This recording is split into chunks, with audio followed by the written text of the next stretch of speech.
Good morning सभी लोगों को। हम लोग एपिस्टेमिनोलॉजी पढ़ रहे थे, एपिस्टेमिनोलॉजी के बारे में पढ़ रहे थे, तो इसका एक फ्लो चार्ट बनाया था पहले वीडियो में, जिसके अंतर्गत बेसिक इन्फॉर्मेशन बताया था। इस वीडियो के अंतर्गत डेवलपमेंट ऑफ वेस्टर्न एपिस्टेमिनोलॉजी के बारे में हम पढ़ेंगे कि किस तरीके से डेवलप हुई, यानी प्री सोक्रेटिक एरा से लेकर कंटेम्पररी वेस्टर्न फिलॉसफी तक की पूरी सबकी वेस्ट एपिस्टेमिनोलॉजी इस वीडियो के अंतर्गत हम पढ़ेंगे। ठीक है, तो ध्यान से देखिएगा। ये सारी चीज़ें हम लोगों ने पढ़ लिया था। क्या क्या फैक्टर है, कितने टाइप के होते हैं, कौन कौन से सिद्धांत है, इन सारी चीज़ों का हमें डिटेल से पढ़ लिया था। अब हम पढ़ेंगे प्लेटो के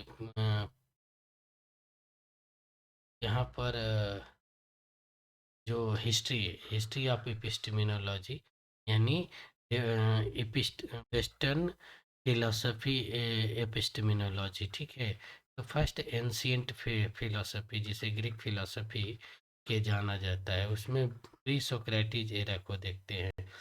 प्री सोक्रेटिक एरा में 99% लोग मेटाफिजिकल चीज़ों को आधार बनाकर एनालिसिस करते हैं। इसकी शुरुआत में एक व्यक्ति थे। मेटाफिजिकल चीज़ों को, एपिस्टेमिनोलॉजी को इतना इम्पोर्टेंट नहीं दिया जाता है, यानी पूरा मेजर काम किस पर था, मेटाफिजिकल चीज़ों को, ज्ञान को किस तरीके से चेंज किया जाए। इसकी शुरुआत पार्मेनाइडीज के समय में, जो सेंचुरी के समय में हुआ था, यही एक पार्मेनाइडीज ही है जिन्होंने सुकरात का, कहा जाता है कि साक्षात्कार लिया था। ठीक है, ऑब्जेक्ट के रूप में इनका ये स्टेटमेंट है, all object of the thought exist and are unchanging. ये स्टेटमेंट है, याद रखिएगा। And that is impossible to think no being becoming the. ठीक है, तो ये परमानेंट, लेकिन व्यवस्थित रूप से सिस्टमेटिक तरीके से प्लेटो ने एपिस्टेमिनोलॉजी के बारे में बात किया। तो इनकी जो फिलॉसफी के दो मेथड हैं, ठीक है, प्लेटो की फिलॉसफी के दो तरीके हैं। पहले तरीके के अंतर्गत इन्होंने क्या किया था, दो तरीका था प्लेटो के चीज़ों को डिस्कस करने का, थ्योरी का। पहला क्या था कि इन्वेस्टिगेशन था। पहला प्लेटो की क्या थी, इन्वेस्टिगेशन था। और दूसरा था उसकी जस्टिफिकेशन करना। ठीक है, इन्वेस्टिगेशन में इन्होंने आइडिया बेसिस सारी चीज़ों को लेकर एनालिसिस किया। ठीक है, इसमें जबकि इनकी एलिगरी जो बुक थी इससे रिलेटेड थी, जबकि रिपब्लिक बुक जस्टिफिकेशन से रिलेटेड, जहाँ मनुष्य के दुख दर्द से लेकर हर विषय वस्तुओं का संक्षिप्त में एनालिसिस किया गया है। ठीक है, और सोर्स ऑफ नॉलेज किस तरीके से प्राप्त होता है, तो यहाँ भी 5 इंद्रिय, sense of organ and mind, mind की बात की गई है। और माइंड इन्हीं के, ये मैटर लाने का काम करती है, मैटर लाने का काम करती है, वो ये इसको आइडिया देने का काम करता है। और रियलिटी आइडिया ही होती है, उसी के बिहाफ पर हर चीज़ों का एनालिसिस होता है। इन्वेस्टिगेशन के अंतर्गत वस्तु के सही गलत सारे ऑब्जेक्ट का एनालिसिस होता है, जबकि जस्टिफिकेशन के द्वारा प्लेटो से कंपेयरिंग करके उसकी सारी चीज़ों को तुलना किया जाता है। इसके अंतर्गत, इस थ्योरी के अंतर्गत इनकी फेमस थ्योरी है, थ्योरी ऑफ केव, केव के सिद्धांत, गुफा का सिद्धांत। इसमें यह बताते हैं कि एक व्यक्ति है जो कि एक गुफा में बंद है, और उसे पीछे से रोशनी पड़ती है, कोई वस्तु को देखता है, उसी के बिहाफ पर एनालिसिस करता है। ठीक है, सत्य गलत तो सारी चीज़ उसकी परछाई के इस्तात पे होता है। इन्होंने इसके लिए प्लेटो की सारी विधियों को सुकरात की सारी विधियों को मर्ज करके, इन्वॉल्व करके इस विधि को जस्टिफाई करने का काम किया। ठीक है, और ये सारी चीज़ें आप लोगों को लिखा हुआ है। ठीक है, आप पढ़ सकते हैं। In the Republic Plato apply the dialectic method the concept of justice in response proposal that justice means honesty. ठीक है, तो बेसिक चीज़ें थी, मैं बता दिया। ठीक, आगे की चीज़ों में हम देखेंगे कि क्या क्या चीज़ें हैं। सारी जस्टिफिकेशन ये सारा चीज़ें बता दिया। अब इनकी शिष्य की क्या आएगी, अरस्तू की। अरस्तु का क्या है कि अरस्तु सेकेंड सेंचुरी बीसी के थे और इन्हीं के शिष्य हैं। ठीक है, बाकी इन्होंने, अरस्तु ने जो एनालिटिकल मेथड के माध्यम से इस विषय वस्तु कारणकारिता सिद्धांत के माध्यम से इसको लॉजिकल लॉजिकल वे में एनालिसिस करने का काम किया। लॉजिकल मतलब सभी मनुष्य मरणशील है, तो राम एक मनुष्य है या तो राम मरणशील है, तो इस तरीके से एग्जाम्पल भी है। All star are distinct object, all distinct are twinkling. ठीक है, देयर फॉर और स्टार ट्विंकलिंग। ठीक है, इस तरीके के चीज़ों पर आधारित है से। ठीक, आप पढ़ सकते हैं इसको। ठीक है, knowledge is the parts of doctrine about nature and इसी के माध्यम से इन्होंने न केवल नॉलेज को जाना बल्कि नेचर ऑफ सोल को जानने का प्रयास किया। ठीक है, और आगे की चीज़ों में हम देखें तो energetic passage article claim that Aristotle claim that actual knowledge is identical with object. मतलब कि कोई भी वस्तु का, वो अपने गुरु वाली का बात कहते हैं कि इन्होंने आइडेंटिकल फॉर्म के आधार पर हर चीज़ों को यूज करने का प्रयास किया था। आप एक बार पढ़ लीजिएगा सारा ऑब्जेक्ट ऑफ नॉलेज, जो मेन चीज़ें हैं मैंने समझा दिया है। और इन्हीं के बताई गई मेथड्स को सारे मॉडर्न फिलोसोफर ने यूज करके नॉलेज ऑफ चीज़ों को मूल्यांकन करने का प्रयास किया था। ठीक है, ये सारी चीज़ें हैं डॉग्स एग्जाम्पल के थ्रू। ठीक है, और उसके बाद इन्होंने मेटाफिजिकल फॉर्म का भी देखने का प्रयास किया। पढ़ा है, इसलिए थोड़ा सा जल्दी जल्दी आप लोग पढ़ सकते हैं। उसके बाद मैं बात करूंगा ग्रीक फिलोसोफर। ये सारे फिलोसोफर थे जिन्होंने इस समय इन विषय वस्तुओं पर एपिक्यूरियस थे। ठीक है, जिन्होंने प्रायोगिकता के आधार पर योगिता के आधार पर हर चीज़ों को मूल्यांकित करने का प्रयास किया था। ये सारे विचारधाराओं को थे।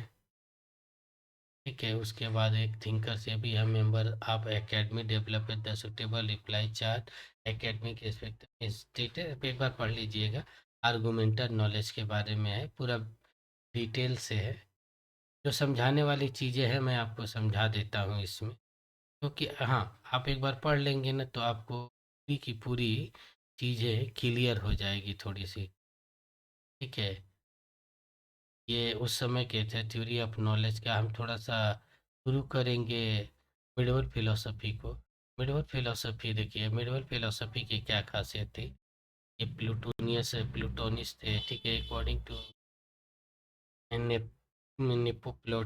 प्लेटोनिक, ये सारे थिंकर है according to the human kind human mind like an eye that can be see when only when God.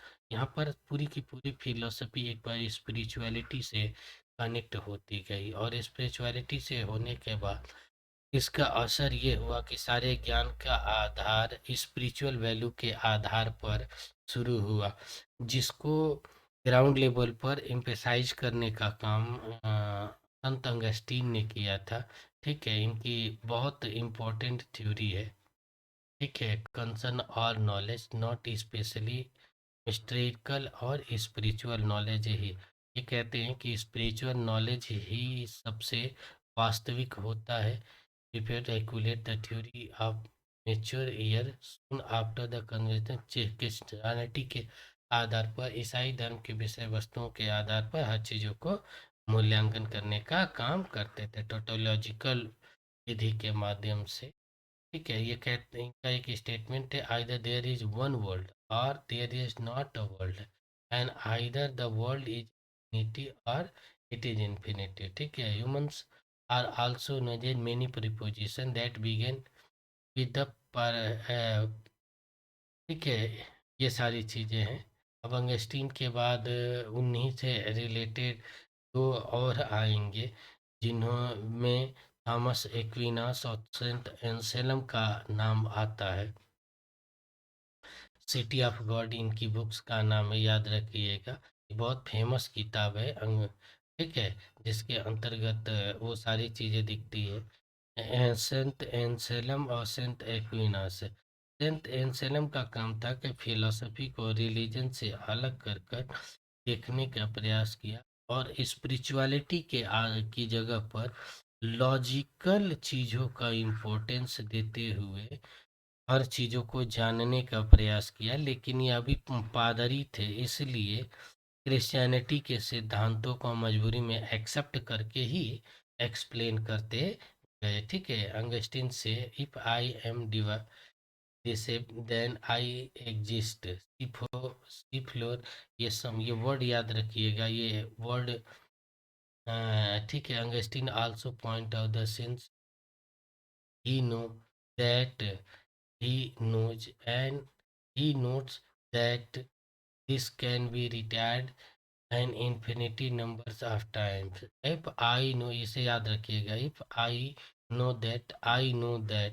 ठीक है, राइम 20th सेंचुरी एपिस्टेमोलॉजिकल चीज़ों का है, इसे सिटी ऑफ गॉड में आइंस्टीन ने क्लेम किया था। ठीक है, ये बेसिक चीज़ें हैं, जो जो इम्पोर्टेंट चीज़ें हैं मैं आपको डिस्कस कर देता हूँ। बाकी चीज़ें आपको खुद मिल जाएगी, वहाँ पर आप थोड़ा सा पढ़ लीजिएगा, समझ लीजिएगा। ठीक है, यहाँ पर थोड़ा सा मिडिवल फिलोसफी सेंट एंसलम की देख लेते हैं। सेंट एंसलम का क्या योगदान था इटली से रिलेटेड। ठीक है, the phase of Saint Anselm. ठीक है, ठीक है, you describe the philosophy namely faith. ठीक है, रीजन, मैंने यही चीज़ें आपको बताया। Characteristics of medieval philosophy, who the great medieval philosopher Christian Jesus. ठीक है, Islamic alike, virtuality is the object interest. ठीक है, ये सारी चीज़ें हैं, एक बार आप पढ़ लेंगे तो सारी चीज़ें क्लियर हो जाएगी। बहुत बड़ा टॉपिक है। थॉमस एक्विना, सन थॉमस एक्विनास हैं, उनकी ये चीज़ें हैं। ठीक है, तो हम आगे की चीज़ें देखते हैं कि इनकी मेन फिलोसफी क्या है। ठीक है, 13th सेंचुरी में प्लेटोनिक अंगस्टीन की एपिस्टेमोलॉजी को, ठीक है, डोमिनेट करते हुए मिडिल एज में एक ऐसे दार्शनिक हुए जिन्होंने अरस्तु एक्विनास से थोड़ा सा डिफरेंट काइंड्स ऑफ नॉलेज को एक्सपांड किया। Sensory knowledge arise from the sensory particular things, मतलब जो इंद्रियों से प्राप्त होने वाला ज्ञान है वो पार्टिकुलर अलग चीज एक्सप्लेन करने का काम करता है। ठीक है, आगे की चीज़ें देखते हैं। इसमें importance of specific scientific knowledge is also should be rich in details, and knowledge is the most detail of all. The details, however, must be essential to be uh, kind of things being studied at, not particular to certain instance of it. Aquinas thought that, ये देखिए line, to the highest knowledge human can possess is knowledge by God. Knowledge of physical object is better suited of human capability. Only that kind knowledge we consider here. यानी इस प्रकार के knowledge को Thomas Aquinas accept करते हैं। अब हम लोग मॉडर्न में भी पढ़ेंगे, ये एक बार पढ़ लीजिएगा, आपको समझ में आ जाएगा। ठीक है, क्योंकि ये बहुत बड़ा टॉपिक है, हमको भी पढ़ाने में समय लगेगा। अब इसका ये है कि एक एक चीज़ हम बताते चलें तो ठीक है, जॉन, ये इनका पढ़ना नहीं है, एक बार पढ़ सकते हैं।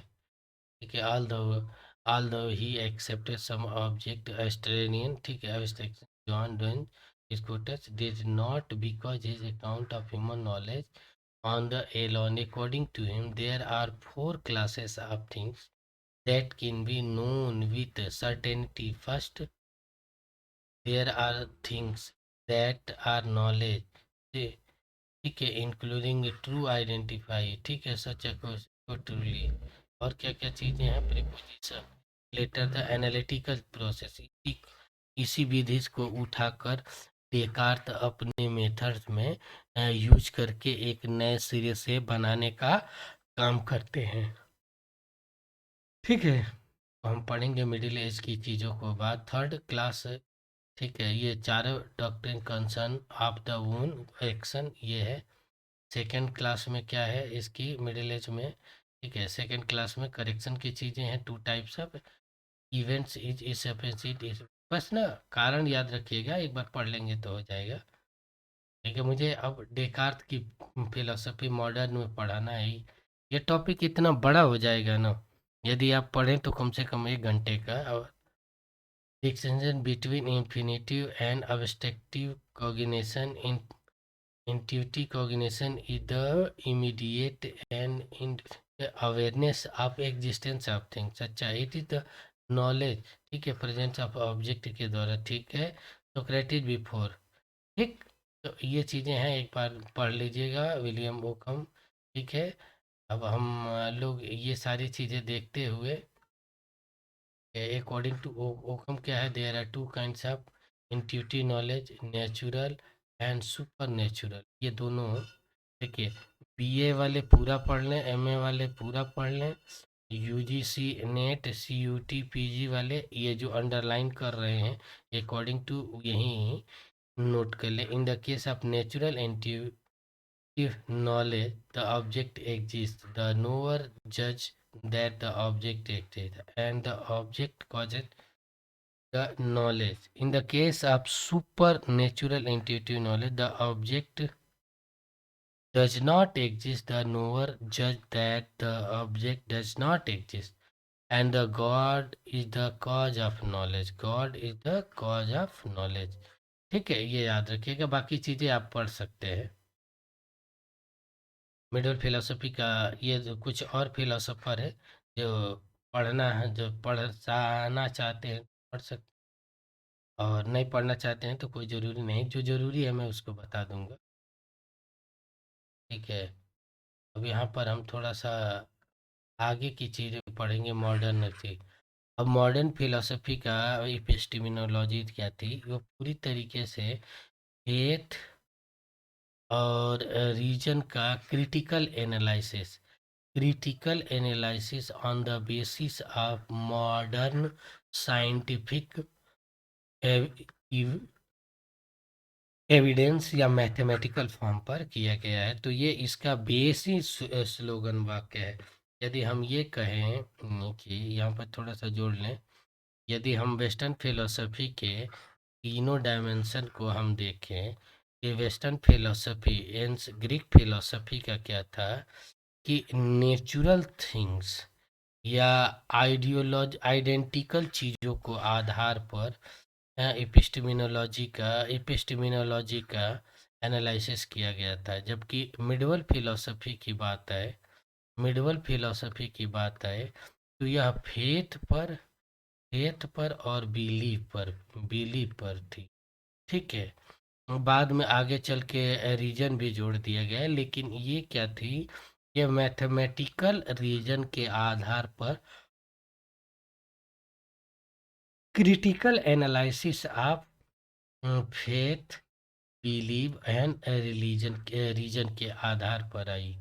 ठीक है, ये चीज़ें आगे की चीज़ों को हम पढ़ेंगे एग्ज़ाम के पॉइंट ऑफ व्यू से, कॉम्पिटिटिव ऑब्जेक्टिव एग्ज़ाम के पॉइंट ऑफ व्यू से ये चीज़ें इम्पोर्टेंट है।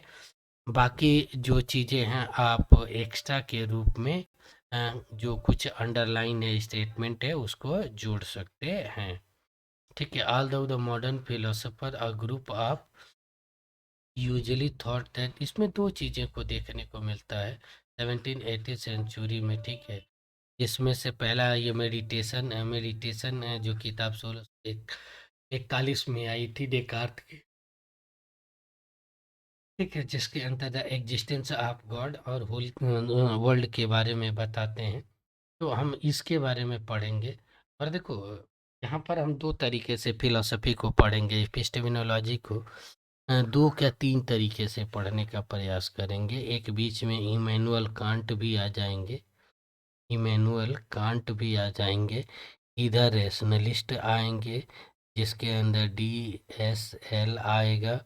दूसरा एम्पिरिसिज्म की चीज़ें आ जाएगी जिसके अंतर्गत लॉक, बर्कले, ह्यूम को, डेविड ह्यूम की यूज किया जाएगा। यहाँ पे क्या है कि बुद्धि को, कॉन्शसनेस को, कॉन्शसनेस को ही मेन अथॉरिटी दी गई है, जबकि यहाँ पर एक्सपीरियंस को ज़्यादा यूज दी गई है या नॉलेज के सेंस में। जबकि ये भाई कहते हैं कि ये दोनों विधियाँ गड़बड़ है। एंड नॉलेज के लिए हमें सेंस ऑफ ऑर्गन यानी बुद्धि की भी आवश्यकता होती है और एक्सपीरियंस की आवश्यकता होती है, तब जाके हमें फिक्स्ड नॉलेज प्राप्त होता है। ठीक है, ये पूरी पूरी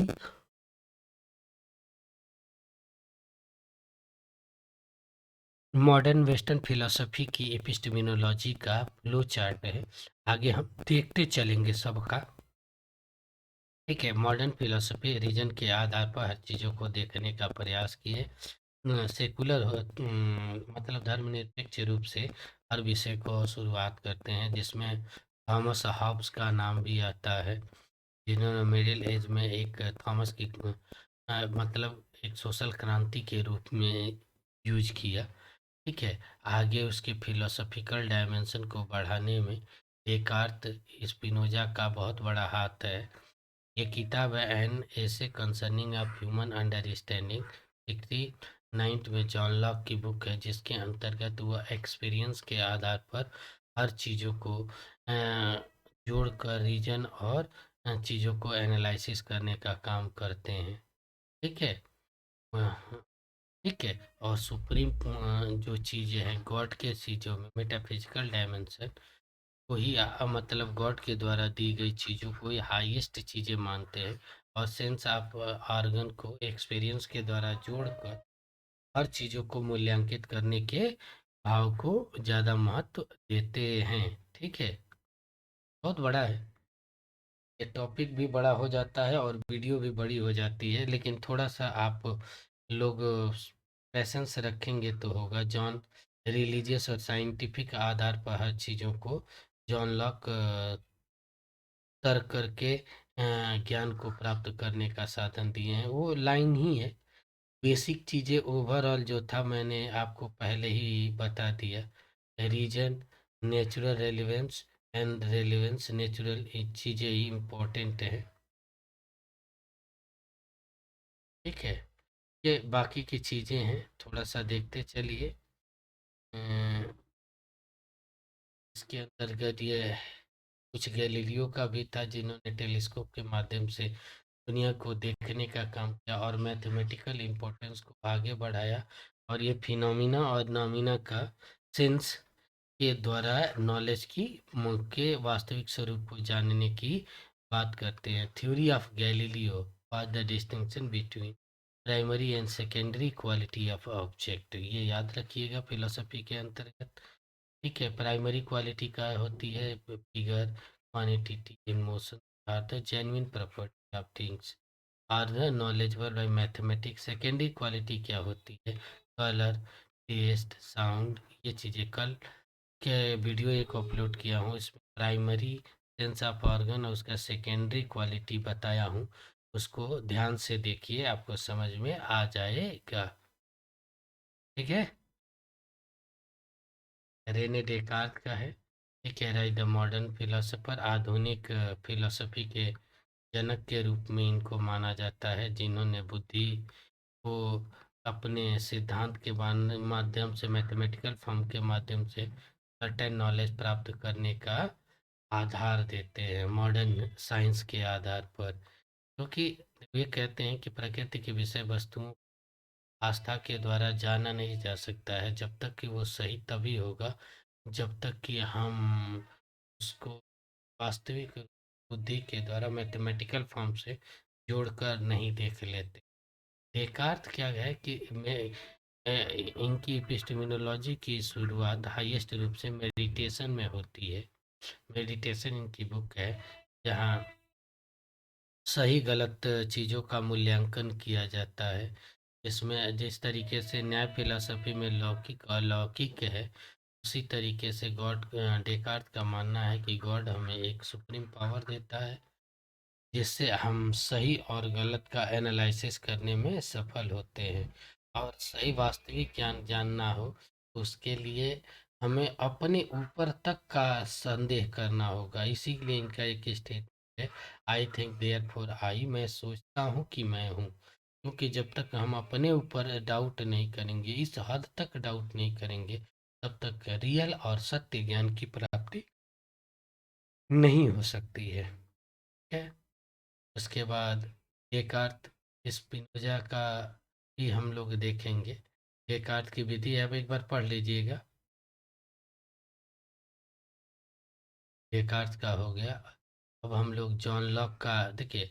एक काम, अपना एक चीज़ देखेंगे ना तो बड़ा बढ़िया से होगा, तनी आपको समझा देते हैं।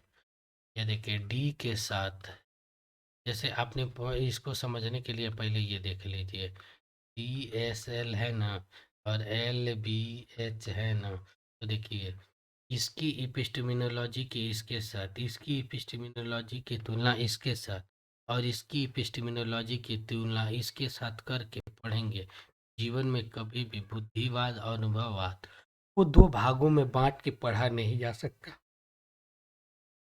और कभी भूलेगा भी नहीं। ठीक है, तो यही चीजें हैं पढ़ने का तरीका। जॉन लॉक क्या कहते हैं, रैशनलिस्ट फिलोसोफर सच है Descartes held that ultimate source of human knowledge is reason. Empiricists such as John Locke argue that source is experience. ठीक है, ठीक है। Rationalists account the knowledge is also typically involve the claim that list some kinds of idea present, ठीक है, in the mind. मतलब कहते हैं कि बुद्धिवादी कहते हैं कि ज्ञान जन्म के साथ ही मिलता है। ठीक है, बाहरी चीज़ें उसे उत्पन्न करके आगे कहती है, जबकि अनुभववादी कहते हैं कि जन्म के समय हमारा माइंड क्या होता है, एक पूरे कागज के जैसा होता है, और जैसे जैसे अनुभव आता है वो चीज़ें हम सीखते जाते हैं। ये चीज़ें हैं। ठीक, ये सर्टेन नॉन है। लाइबनिज भी इसी समय आएंगे। तो ये hypo thesis of inherent require the order के ऊपर ह्यूमन नॉलेज की बात करते हैं, और आइडिया के द्वारा सर्टेन काइंड्स ऑफ चीज़ों को मैथमेटिकल फॉर्म के आधार पर किसी भी चीज़ को एनालिसिस करने का प्रयास करते हैं। ठीक है, अब बाकी की चीज़ें हम दूसरे में पढ़ लें, वीडियो बड़ी हो जाएगी। ठीक है, यहीं तक आज के लिए। आप लोग बताइएगा कि वीडियो कैसी लगी। Thank you so much. Channel को सब्सक्राइब कीजिए और दूसरों को पहुंचाने में मदद कीजिए, यही रिक्वेस्ट रहेगी। आगे की चीज़ें हम आपको आगे वाली वीडियो में पढ़ाएंगे, क्योंकि ये टॉपिक ना बहुत बड़ा हो जाएगा। पूरी वेस्टर्न फिलोसफी का, वेस्टर्न फिलोसफी की एपिस्टेमिनोलॉजी लेने का मतलब आप समझ रहे हैं ना, पूरी ये पर इस पर एक किताब हो सकती है यदि हम डिटेल से बताएं तो। और एक